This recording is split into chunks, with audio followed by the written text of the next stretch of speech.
Today we are going to deal with the beautiful poem written by John Keats, The Poetry of Earth. But before that, let us know a little about the poet himself, that is, the great poet John Keats. Okay? John Keats was born in 1795 and passed away in 1821. He was an English romantic poet and one of the major figures in the second romantic movement with Percy Shelley and Lord Byron. Keats challenged various poetic forms and created his distinct literary configuration. He is known particularly for his odes, which he wrote in 1819. And these odes are characterized for their great and powerful imagery. Now, Keats found poetic inspiration in nature, and he used very sensuous imagery to describe the natural world with care and precision. And if you go through his various poetry girls, you will find that at the heart of his poetry lay the conviction that beauty is truth, truth, beauty. That is all ye know on earth and all ye need to know. Now, these are two very, very famous lines from his ode on a Grecian urn. John Keats' most recognized works include I Stood Tiptoe Upon a Little Hill, Sleep and Poetry, Endymion, Ode to a Nightingale, among other poems. So let us start with the poetry itself, girls, the very beautiful poem, The Poetry of Earth by John Keats. Okay, I'll go through the lines first of the very poem. The poetry of earth is never dead. When all the birds are faint with the hot sun, faint means tired, exhausted, and hide in cooling trees. Now, from here itself, we get to know that most probably the poet is speaking of the summer season, isn't it, girls? When all the birds are faint with the hot sun and hide in cooling trees, a voice will run from hedge to hedge about the new moon met. That is the grasshopper. He takes the lead in summer luxury. So when the birds retire to their nest, the one who just starts with the music of the earth is the grasshopper. And he just enjoys it to the fullest. He has never done with his delights. He never seems to be exhausted. He never seems to be tired, girls. He goes on and on with its own music. For when tired out with fun, he rests at ease beneath some pleasant weed. And finally, ultimately, when it gets tired, he too goes to take rest under the pleasant weed. So this is the first stanza of the poem. The first stanza, as I already have told you all girls, is set in summer. The first line itself foregrounds the message of the poem that the poetry of earth is never dead. A very, very important line. The poetry to some is also music, isn't it, girls? So here the poet in the very first line makes it very clear to us that this music of earth is never ever dead. The lyrical voice begins this stanza by making this strong statement and proceeding to portray a summer scene.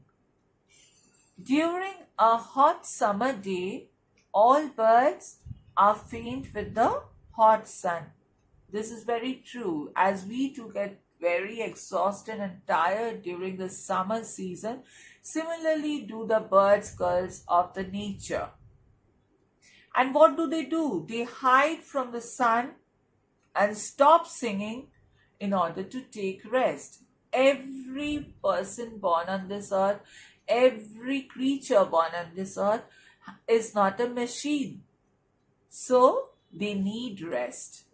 And so the birds, after singing for a while in the hot summer day, on a hot summer day, they too go for rest. Nature continues to persist and the grasshopper takes the lead. Now, immediately when the bird stops singing and goes for rest, the grasshopper takes its place. The lyrical voice describes how the song of the grasshopper emerges. The grasshopper, as you all know, girls, what a grasshopper is, and you have seen it very likely that it constantly keeps hopping from one place to another and continues singing the poetry of earth. He enjoys life and he is always at ease and having fun.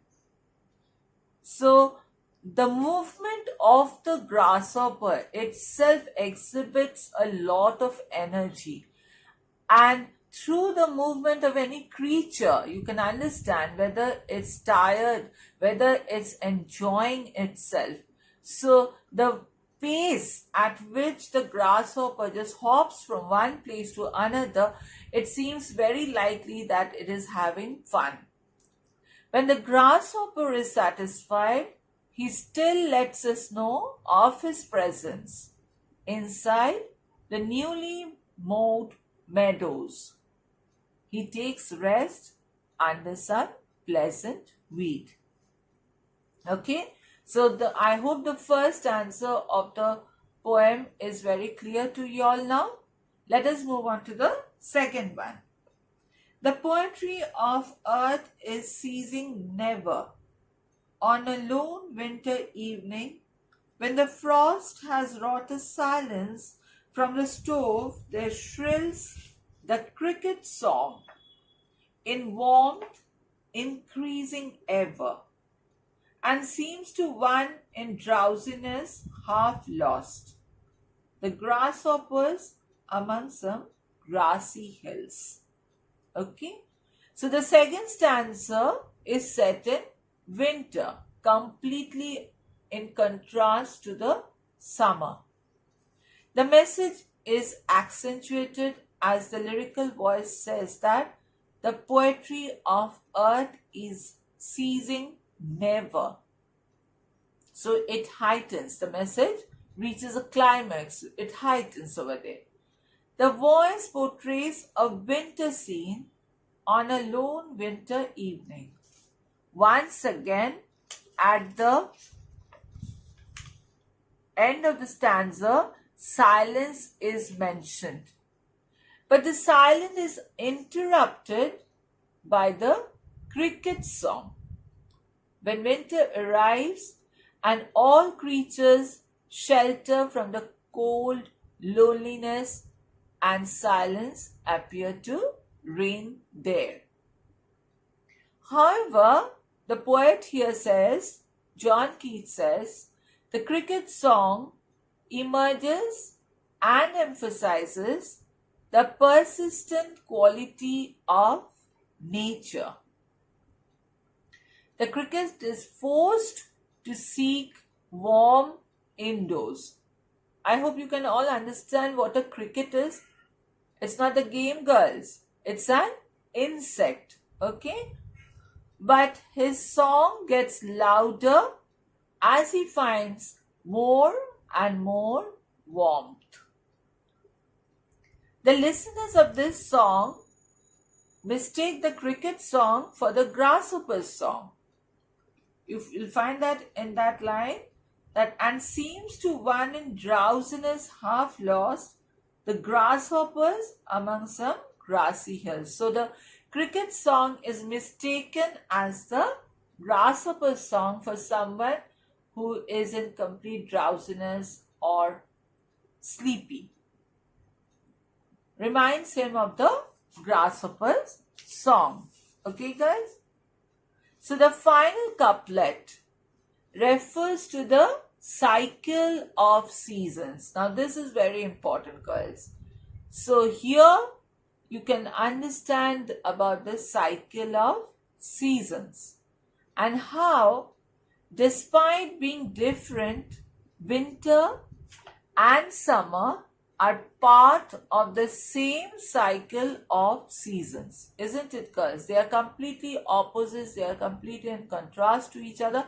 But they are part of the cycle of seasons. The cricket song is linked to the grasshopper's song, as they are both part of nature's persistent and loving force. The final message unifies the contrast that the lyrical voice has made throughout the poem. So first we get to know it was whose voice was it, girls? First we get to know that it was the voice of the birds. Right, girls? It was a song of the birds which was taken after by the grasshopper. And then again, when the grasshopper was completely tired and exhausted, then it was further taken up by the cricket. But someone who is completely in drowsiness, he took it to be the grasshopper's song. This final message unifies the contrast that the lyrical voice has made throughout the poem. The contrast is both formal, as the seasons are described in different types of stanza, and the end of the poem unify these different expressions of nature and accentuate the persistence of nature as a unified whole. Okay, guys?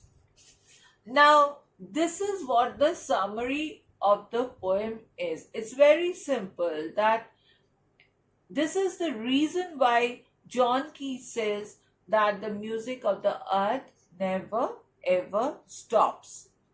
Because one after the other, every creature of nature takes upon itself the responsibility of carrying on with the music of nature. Figuratively taken, girls, this poem serves as the messenger of hope.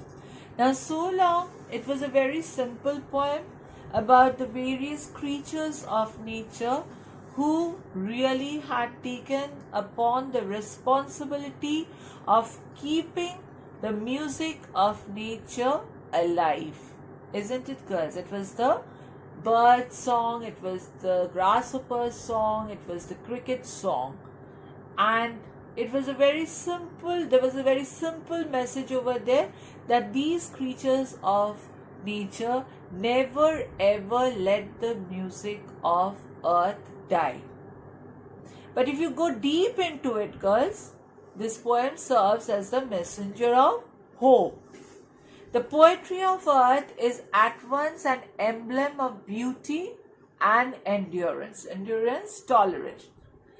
The poet wishes to impart that, like the poetry of earth, hope never dies. Now, this is an emotion, okay, girls, that is really needed to be kindled in our heart, when we really feel that everything in life is going against us, we cannot bear it anymore. So much of pain and suffering. It is unbearable. The only thing that can move you forward, only thing that can push you forward, only thing that can make you think, yes, you can, is hope. So it's a very, very important thing to be nurtured in yourself, rather, to cling to that. That today it might be a bad day for me. Today things may go completely wrong against me. But nobody knows how tomorrow it will be. Tomorrow everything may be fine. Tomorrow I may succeed in doing everything what I want to do. But if you just kill yourself the previous day, how can you move further to the other day? How do you know that what holds for the other day or what holds for you for the future? Until and unless you just cling to hope. That no matter how harsh the tribulations and the trials of life are, they can be overcome. It is said, girls, that there is nothing a man cannot do. Okay? If you have that willpower, if you have that hope, then everything can be achieved by you. There is nothing that you cannot achieve in life. It is sheer hard work, your willpower, and the hope that yes, I can. These three things, when you put together, girls, nothing seems impossible. There is beauty even in the harshest temperature. Similarly, there is hope in the bleakest of times.